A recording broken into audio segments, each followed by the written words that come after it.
ما الذي يفرق بيننا وبينهم؟ منهج السلف، لأن السلف هم الذين فهموا الكتاب والسنة وساروا عليهما، فنحن نتبع السلف الصالح. إن الحمد لله نحمده ونستعينه ونستغفره ونعوذ بالله من شرور أنفسنا ومن سيئات أعمالنا، من يهده الله فلا مضل له ومن يضلله فلا هادي له، أشهد أن لا إله إلا الله وحده لا شريك له إقرارا به وتوحيدا، وأشهد أن محمدا عبده ورسوله صلوات الله وسلامه عليه. يا أيها الذين آمنوا اتقوا الله حق تقاته ولا تموتن إلا وأنتم مسلمون.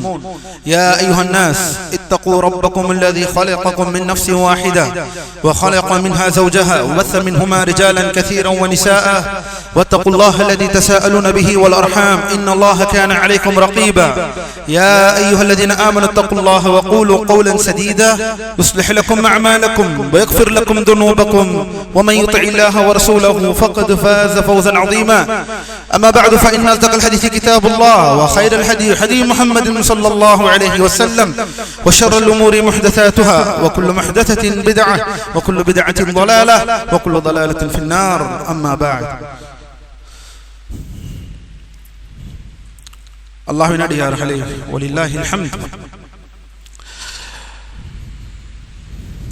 الله سبحانه وتعالى இந்த மார்க்கத்தின்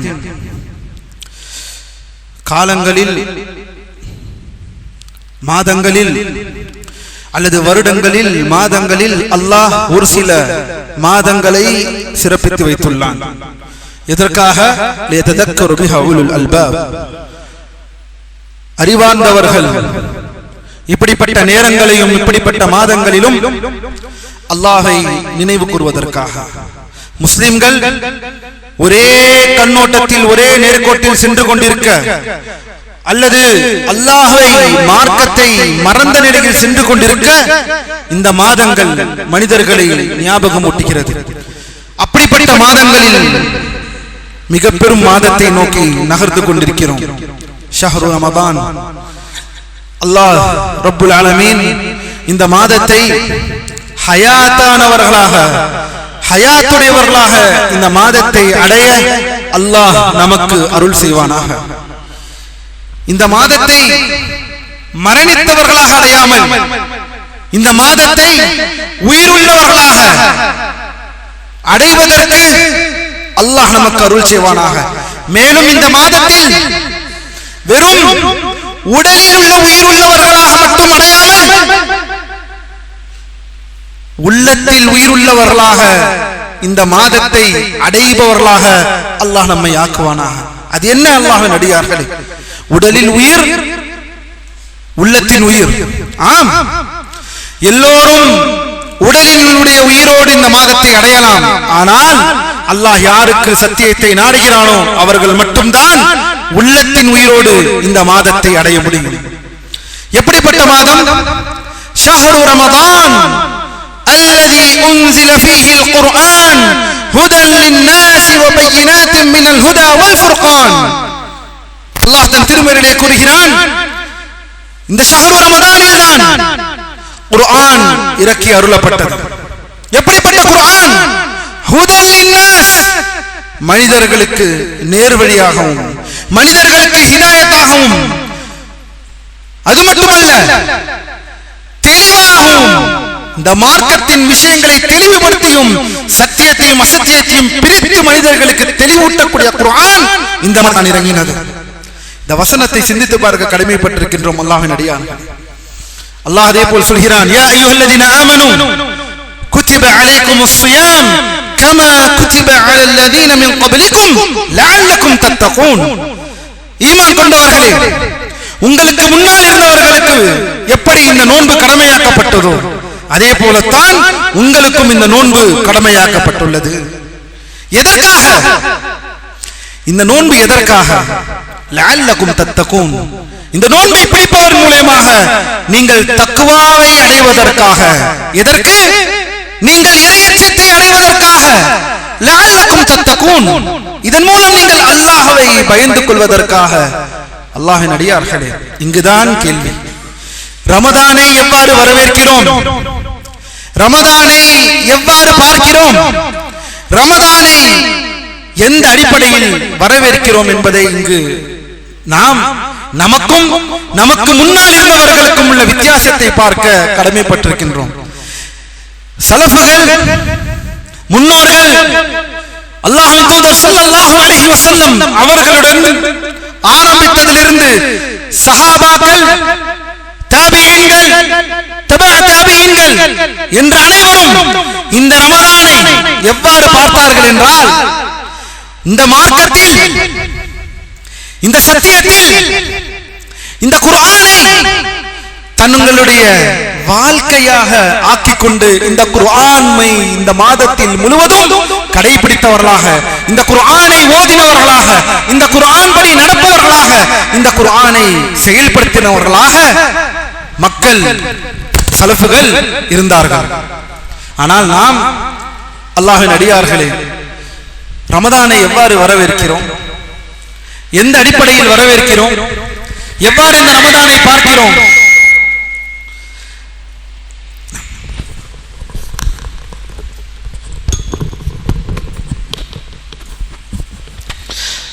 இந்த ரமதானை எந்த அடிப்படையில் பார்க்கிறோம் என்றால், அல்லாஹ் நம்மை பாதுகாப்பானாக. லா இலாஹா இல்லல்லாஹ். ரமதான் என்று வந்துவிட்டால் விதவிதமான உணவுகள், விதவிதமான ஷாப்பிங்கள்.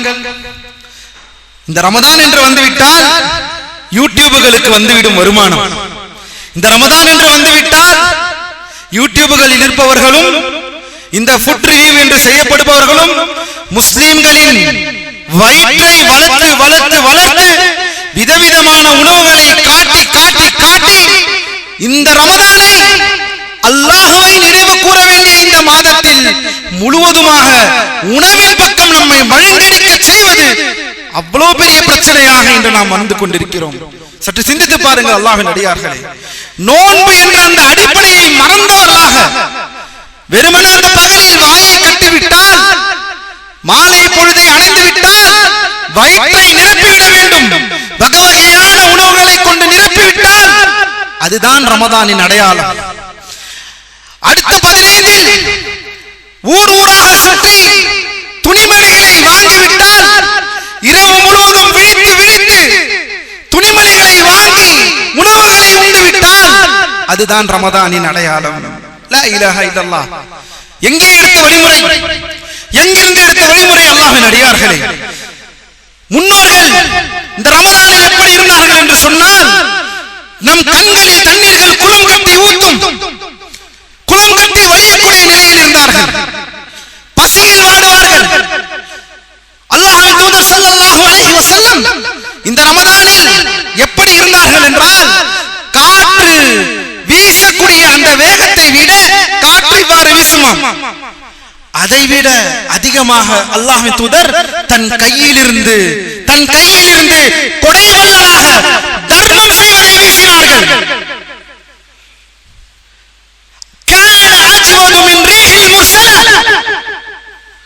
அல்லாஹ்வின் தூதர் ஸல்லல்லாஹு அலைஹி வஸல்லம் ரமதான் வந்துவிட்டால் காற்று வீசுவதை விட, காற்றுடைய வீசும் வேகத்தை விட தன் கை கொடையால், கொடை வள்ளலால், தர்மத்தினால் மக்களுக்கு அள்ளி வீசுபவர்களாக இருந்தார்கள் அல்லாஹ்வின் தூதர் ஸல்லல்லாஹு அலைஹி வஸல்லம்.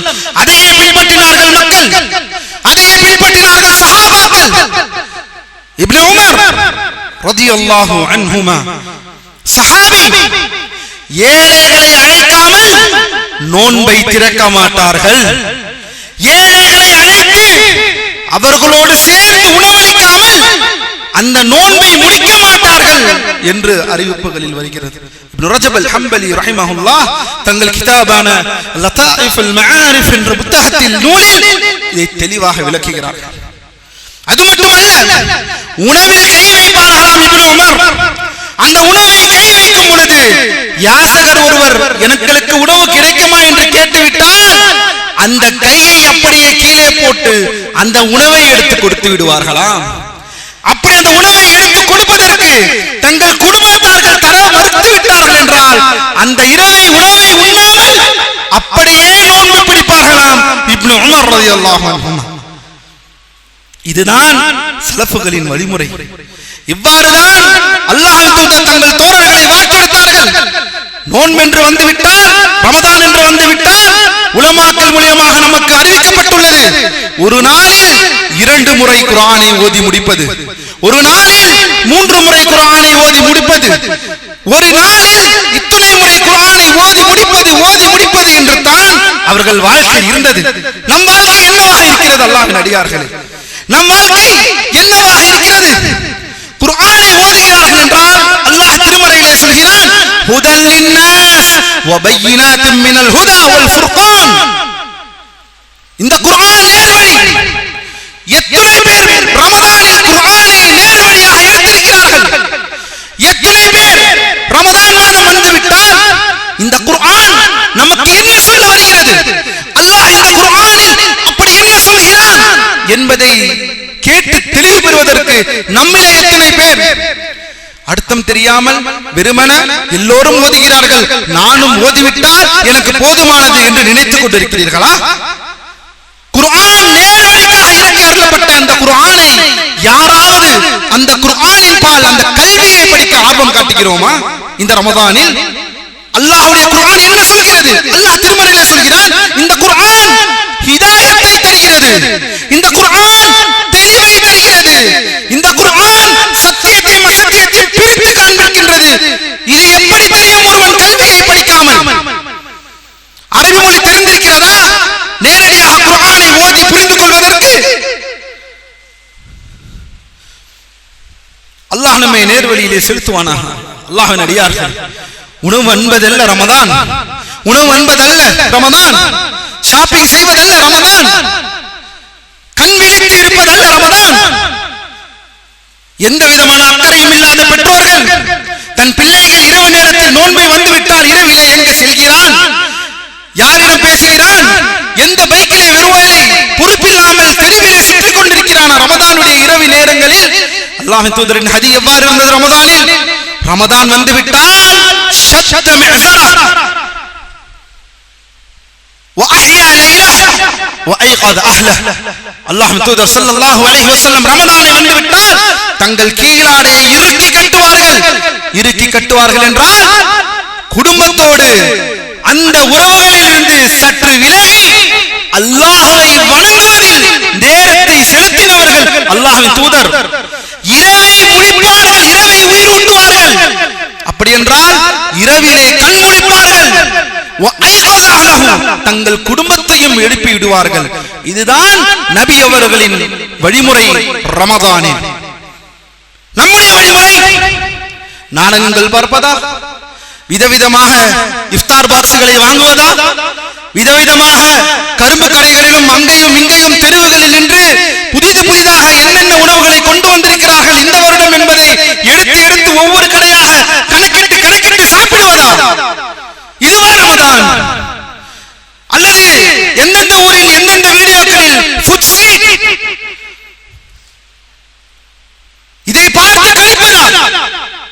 அல்லது எந்த ஆடையை வாங்கலாம், எந்த விஷயத்தை செய்யலாம்? அல்லாஹ்வின் அடியார்களே, உண்ணுங்கள் பருகுங்கள், உண்ணுங்கள் பருகுங்கள். அல்லாஹ் உங்களை தடுக்கவில்லை, மார்க்கம் உங்களை தடுக்கவில்லை. ஆனால் உண்ணுவதும் பருகுவதும் மட்டும்தான் ரமதான் என்று நினைப்பதுதான் இங்கு மாபெரும் தவறாக ஆகிறது. ஏன் அதை புரிந்து கொள்ளாத சமுதாயமாக நாம் இருக்கிறோம்? எப்போது இதை மாற்றப் போகிறோம்? ரமதான் வந்துவிட்டால் மனதில் வெறுமன விதவிதமாக உண்ணுவதாகத்தான் இருக்கின்றதா ரமதான்? அதைதான் காட்டுகிறதா? ஏழையின் பசியை உணர்த்துவதுதான் ரமதான். அதில் ஒரு அடிப்படை ரமதானாக இருக்கிறது. இதை நாம் தெரிந்து கொள்வதில்லையா? அல்லாஹ் நம்மை நேர்வழியில் செலுத்துவானாக. வரக்கூடிய ரமதானை, அந்த ரமதானுடைய நோக்கத்தை, என்ன நோக்கம்? தக்வாவை அடைபவர்களாக அல்லாஹ் நம் அனைவர்களையும் ஆக்கி அருள் புரிவானாக. وأقول قولي هذا واستغفر الله لي ولكم ولجميع المسلمين من كل ذنب فاستغفروه إنه هو الغفور الرحيم.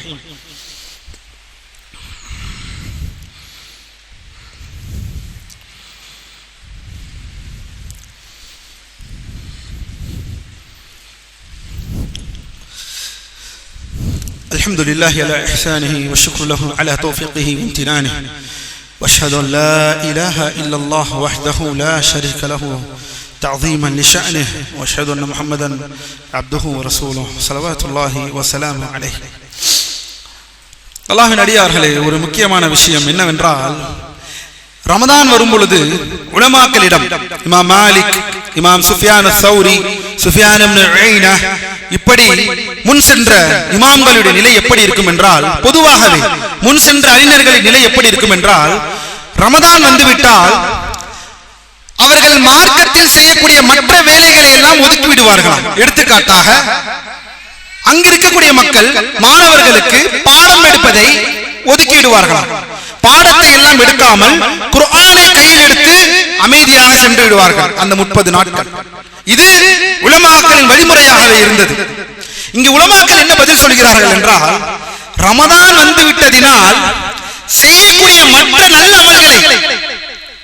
செய்யக்கூடிய மற்ற நல்ல அமல்களை ஒதுக்கி வைத்து அதைவிட சிறந்ததான இந்த நேரத்தில் குர்ஆன் இறக்கப்பட்ட மாதம் என்பதனால் உலமாக்கள் குர்ஆனை மட்டுமே கான்சென்ட்ரேட் செய்வார்களாம், குர்ஆனிற்கு மட்டுமே முக்கியத்துவம் தருவார்களாம்.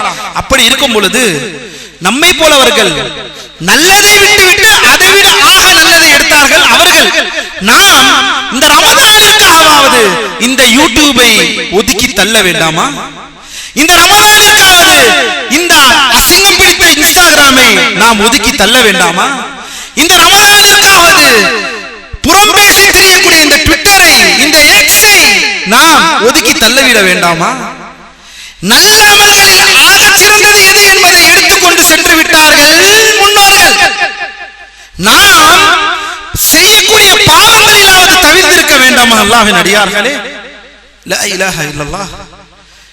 எங்கே செல்கிறோம், எந்த இடத்திற்கு செல்கிறோம், எதை பார்க்கிறோம்?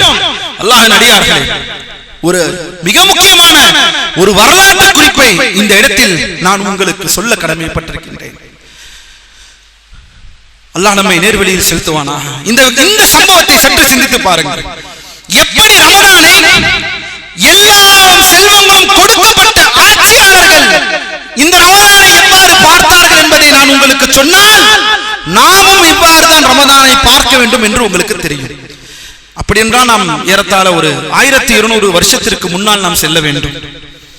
1200 வருஷத்திற்கு முன்னால் செல்ல வேண்டும் என்பது எதை சொல்கிறேன் என்றால், அல் முஹ்ததி அப்பாசியா கிலாஃபத்தின் ஒரு ஆட்சியாளர், வாசிக் என்ற கலீஃபாவின் மகன், மிகவும் குறுகிய ஆண்டுகள் ஆட்சி செய்தார்கள். அவர்களின் பெயர் அல் முஹ்ததி, அல் முஹ்ததி பில்லாஹ். இந்த ஆட்சியாளர் பற்றி அறிவிக்கக்கூடிய ஒரு செய்தியை இங்கே நான் உங்களுக்கு சொல்ல விரும்பப்படுகிறேன். அந்த ஆட்சியாளரை வருபவர் என்ன சொல்கிறார்கள் என்றால், இந்த அறிவிப்பை பற்றி சொல்பவர், அல்லாஹ்வின் அடியார்களே, அல்லாஹ் நம்மை நேர்வழியில் செலுத்துவானாக. லா இலாஹ இல்லல்லாஹ். இந்த விஷயத்தை சிறம்பட புரிந்து கொள்வதற்கு நாம் கடமைப்பட்டிருக்க வேண்டும். என்னவென்றால், ஹாஷிம் இப்னு காசிம் என்பவர் அறிவிக்கிறார்கள், நான் ஆட்சியாளரான அல் முஹ்ததியிடம் இருந்தேன். நோன்பு காலம், ரமதானுடைய கால நேரம். ரமதான் வந்துவிட்டது, நாங்கள் நோன்பு திறக்கக்கூடிய காலகட்டத்தில் இருக்கிறோம். ஆட்சியாளர் பக்கத்தில் இருக்கிறேன், எந்திரித்து செல்கிறேன். என்னை முஹ்ததி கேட்கிறார்கள், ஆட்சியாளர் எங்கே செல்கிறீர்கள் என்றார்கள். நான் வெளியே செல்கிறேன். இருங்கள், அமருங்கள், சாப்பிட்டு விட்டு போங்கள். நோன்பு இஃப்தார் திறப்பு, சாப்பிட்டு விட்டு போங்கள் என்று சொல்கிறார்கள். சாப்பிட்டு விட்டு போங்கள் என்பது அவருக்கு உள்ளே மகிழ்ச்சி. ஒரு ஆட்சியாளரோடு இருக்க போகிறோம், நம்மை சாப்பிட்டு விட்டு போங்கள் என்று சொல்கிறார்கள் என்றால் இன்ஷா அல்லாஹ் அதிகமான உணவுகளை, தின்பண்டங்களை நமக்கு தருவார்கள் என்ற அந்த மகிழ்ச்சியில் இருக்கிறார்கள். ஆட்சியாளரும் வருகிறார்கள், 2 பேரும் அமர்கிறார்கள். உணவு கொண்டு வரப்படுகிறது. என்ன உணவு? ரொட்டி. உணவு ஒரு ஆட்சியாளருக்கு தரப்பட வேண்டிய அந்த உணவு என்னவென்றால் ரொட்டி, சிறிய எண்ணெய், சிறிய உப்பு மற்றும் வினிகர். இந்த 4 பொருள்கள், ரொட்டி, உப்பு, மேலும் ஜைத்தூனுடைய எண்ணெய் மற்றும் சிறிய கொஞ்சோண்டு வினிகர், இந்த பொருள் வைக்கப்படுகிறது. வைக்கப்பட்டவுடன் இந்த ஹாஷிம் இப்னு காசிம், இந்த அறிவிப்பாளர், அந்த ஆட்சியாளருடன் இருக்கக்கூடியவர் சொல்கிறார், ஒருவேளை இதற்கு பிறகு அடுத்த பெரிய உணவுகள் வரவிருக்கும் என்பதனால் நான் மென்மையாக, அதாவது பொறுமையாக உண்ணுகிறேன். ஏனென்றால் இது ஆரம்ப கட்டம். பின்னால் பெரிய சாமான்கள் சாப்பாடுகள் வரவிருக்க போகிறது என்பதனால் ஆட்சியாளர் அல்லவா, பெரும் பெரும் ஆட்சியாளர் உணவுகள் எப்படி இருக்கும், அதே போல் நான் உணவை ஆசைப்படுவதால் இந்த உணவை மென்மையாக உண்ணுகிறேன், ஸ்லோவாக உண்ணுகிறேன். அதற்கு அவர் கேட்கிறார்கள், நீங்கள் நோன்பு பிடித்தது போல் தெரியவில்லையே. இல்லை அமீருல் முஃமினீன், நான் நோன்பு தான் துறக்கிறேன். நாளை நோன்பு பிடிப்பீர்களா? என்ன இப்படி கேட்டு விட்டீர்கள்? நாளையும் நோன்பு பிடிப்பேன், ரமதான் அல்லவா, இது ரமதான் மாதம் அல்லவா. அப்படி என்றால் உண்ணுங்கள், இதற்கு பிறகு எந்த உணவும் இல்லை. இந்த உணவு தான் நமக்கு இப்போது உங்களுக்கு கிடைத்த இந்த உணவை ஒழுங்காக உண்டு கொள்ளுங்கள். ஏனெனில் நீங்கள் மிகவும் தாமதமாக ஸ்லோவாக உண்கிறீர்கள் என்று சொல்கிறார்கள். அதற்கு அவருக்கு ஆச்சரியம். ஒரு அமீருல் முஃமினான ஒரு ஆட்சியாளராக இருக்கக்கூடிய உங்களுக்கா இவ்வளவு மிகவும் சிறிய இந்த உணவுகள் எம்மாத்திரம்? எவ்வளவு பெரிய ஆட்சியாளர் நீங்கள், எவ்வளவு பெரிய ஹலீஃபா நீங்கள், இதை நீங்கள் நிறைய உணவுகளை கொண்டு வந்து உண்ணலாமே, நீங்கள் ஏன் இந்த உணவை உண்ணும் போது? அவர்கள் பதில் அளிக்கிறார்கள். நமக்கெல்லாம் தெரியும் அல்லாஹ்வின் அடியார்களே, இந்த முஹ்ததி என்பவர்கள் அப்பாசியா ஹிலாஃபத்தில் இருந்து வந்த ஒரு ஆட்சியாளர்.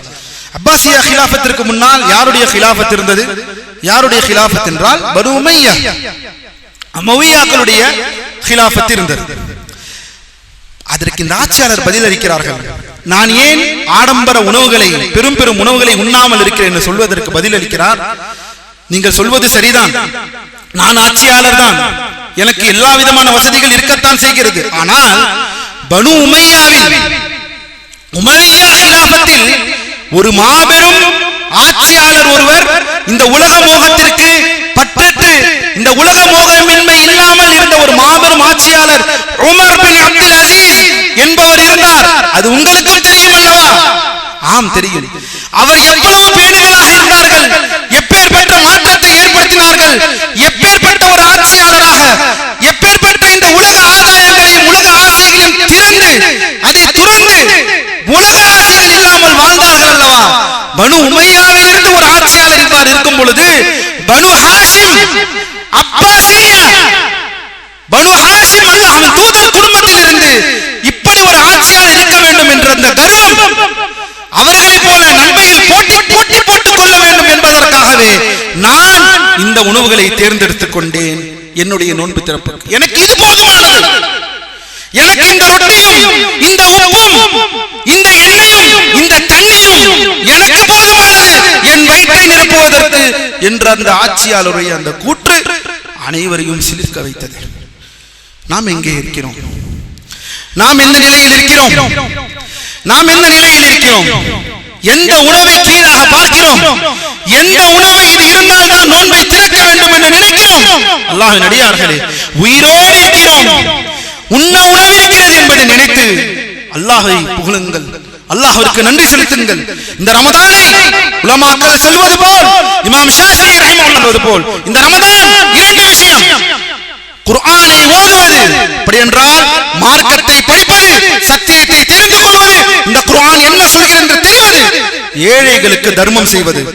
இந்த 2ஐ அடையக்கூடிய மக்களாக அல்லாஹ் நம்மை அனைவரையும் ஆக்கி அருள் புரிவானாக. அப்படிப்பட்ட ரமதானை அடையக்கூடிய மக்களாக அல்லாஹ் நம் அனைவரையும் ஆக்கி அருள் புரிவானாக. அல்லாஹ்வின் அடியார்களே, إن الله وملائكته يصلون على النبي يا أيها الذين آمنوا صلوا عليه وسلموا تسليما عباد الله إن الله يأمركم بالعدل والإحسان وإيتاء ذي القربى وينهى عن الفحشاء والمنكر والبغي يعظكم لعلكم تذكرون فاذكروا الله يذكركم واشكروه على نعمه يزدكم ولذكر الله أكبر والله يعلم ما تصنعون.